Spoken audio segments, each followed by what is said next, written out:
Hey, what's going on, guys? Brandon here with Texas Plinking, making a video that should be fairly short and straightforward, but it's one that I'm excited about nonetheless because it is on the LaRue Siete. And LaRue is one of those brands that probably doesn't need a whole lot of introduction. They're known for their precision manufacturing of rifles, their AR-10s, AR-15s, now bolt guns, as well as LaRue accessories, which I have a ton of. LaRue triggers, LaRue mounts, all that good stuff. But as far as the rifles, this is actually my first LaRue rifle, and it's a bolt gun. And a little bit of hometown bias, I'm not gonna lie. These are made in Leander, Texas, so where this gun's manufactured is within a stone's throw away. So very, very close, and that's another reason I've always been intrigued by them. But across the whole states and around the world, for anyone who's into this subject, I'm guessing they know about LaRue. So again, pretty minimal introduction needed to the brand. As far as this rifle here, I remember the Siete being introduced, and it was on some more of a chassis system, which is still offered, multi-cal, different barrel swaps, all that kind of stuff. Well, they did a streamlined version as well, and that's what I have here. This is a Siete that is offered straight out of the box from LaRue in a KRG Bravo stock and chassis, and that's what we got. These rifles go for about $2 grand, $1,999, makes it sound a little cheaper, but they're about $2,000. Mine here is chambered in 6.5 Creedmoor. They also offer them in 22-250, 308, and 243. Different barrel lengths depending on the caliber. This 6.5 Creedmoor's got a 23-inch barrel with a 1 to 7.5 twist rate. I don't know what the contour of this barrel is, but it's certainly thinner, kind of on the hunting side of things, but again, bench rest today and it was doing pretty good, but it's definitely thinner, still threaded, 5/8 by 24 at the end there for suppressor. It uses a Timney trigger set at 2.5 pounds, single stage, nice and clean. The rifle itself is the same no matter what chassis you get them in, but the KRG Bravo chassis are offered in FTE, black, and gray, this one here being the black model. It comes with one 5-round polymer mag with the LaRue logo on it, on the side and on the bottom there with the Texas silhouette. Oh, so pretty. Yeah, it comes with one of those, but it is compatible with AICS mags. Action itself is, I would say, it is smooth, but it's not like the ball-bearing, buttery smoothness from competition guns. It's kind of what I would classify as military smooth. It's very, very functional and just as smooth as it needs to be. It's not, like I said, it's just not that ball-bearing competition level of smoothness. And interestingly, the safety is actually on this moving piece of the action here. All the way forward for fire, and then for safety, back on this piece, as opposed to, normally it could be like right here. In fact, on the KRG Bravo chassis, you see the cutout for where the safety normally would be, but here it is on the moving part of the action. And even in safety, you can rack the bolt. Thank goodness. And on the bolt knob itself, we have the back of what looks to be like a casing, unfired round, which is just a cool little touch there, nice little aesthetic. But there you go, that's the rifle. I'd rather just talk about how it shoots. Before we do, I'll talk about what I put on there. I put a little pick rail on the bottom there through the M-LOK slot to use an Atlas bipod, so that's what we got on here. For suppression, it's actually an energetic arms. I haven't showcased this one on the channel just yet. And this is the Peak 30, just direct thread on the 5/8 by 24. Optic kind of went on the budget side of things here. It's an Arken optic, but not even their highest end of Arken optics. They're already pretty well priced, all of them. This is somewhere in the middle. This is the SH4J Gen 2. It's a 6 to 24 by 50, J for Japanese glass. So the glass quality is very, very nice, up there with the EP series from Arken Optics, but the price point's quite a bit less. And of course, I can't go without mentioning that all things Arken Optics are available in the description below, and you guys can get the best deal currently available using code Texas Plinking. Whether it's money off or free shipping, whatever the best thing currently available on Arken Optics is, Texas Plinking as a coupon code will match that at the very least. So be sure to check out using that code. All right, I think that's all I want to say here. Next, we just talk about some accuracy.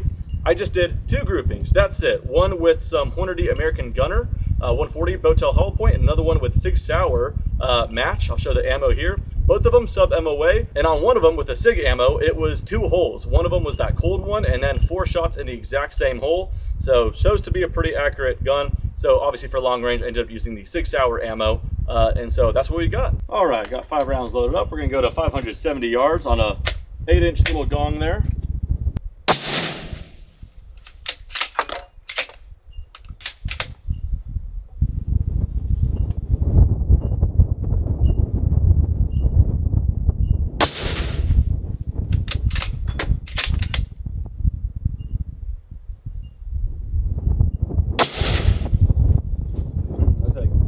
All I saw was just dust behind it, so maybe just favored low. That's my guess anyway.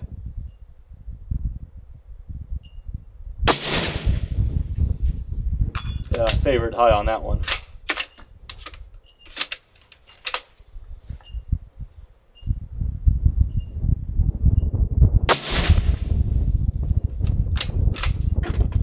Alright, looks like it's got that one down pretty good. Let's just make a big jump to 1,000 yards and see what we can do. I'm gonna start with that silhouette off to the right.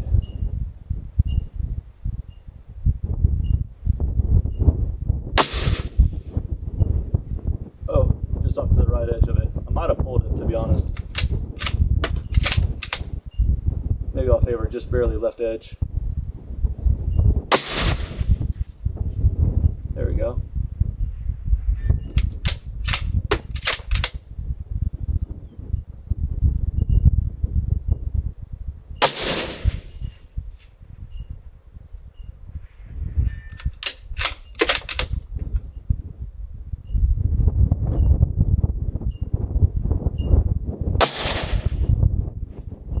Oh, might have been just low there.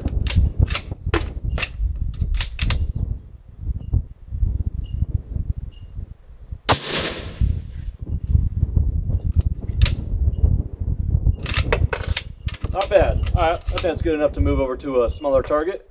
Let's go for that 10-inch on the right there. All right, just off the left. See if I could just hold that much over.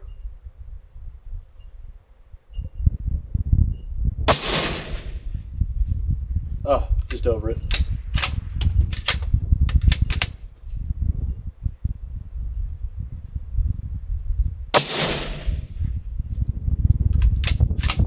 All over it.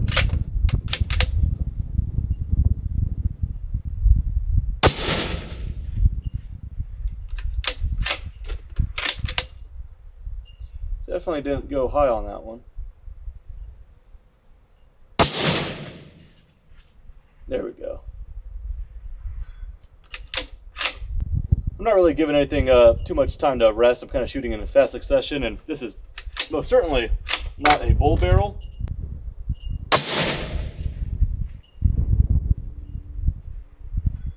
Nice. First round of this new mag got a hit. Just because, why not? Because we're out here.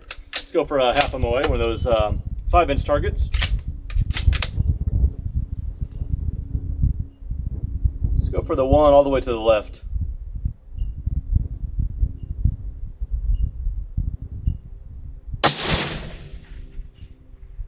Well, it moved. I don't know if I hit chain or what, because it didn't fully wrap around it. Interesting. I don't know. Try again since it's still there.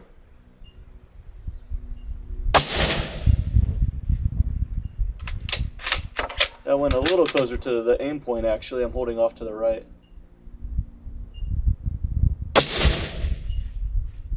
Oh, went even more right. Let's go dead center, see what happens. I think that wind's playing some tricks here.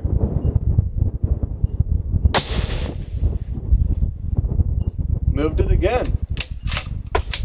No satisfactory, rocking. It's just kind of dancing a little bit. It's a small target to get to move at all. It's kind of impressive, but I don't know if it's direct hits or what. Oh, that's close.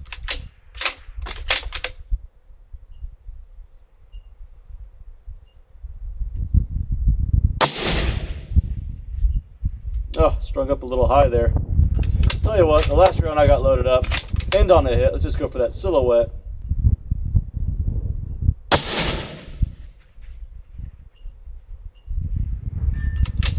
That one was nice and audible for me, hopefully for you guys as well, but there we go.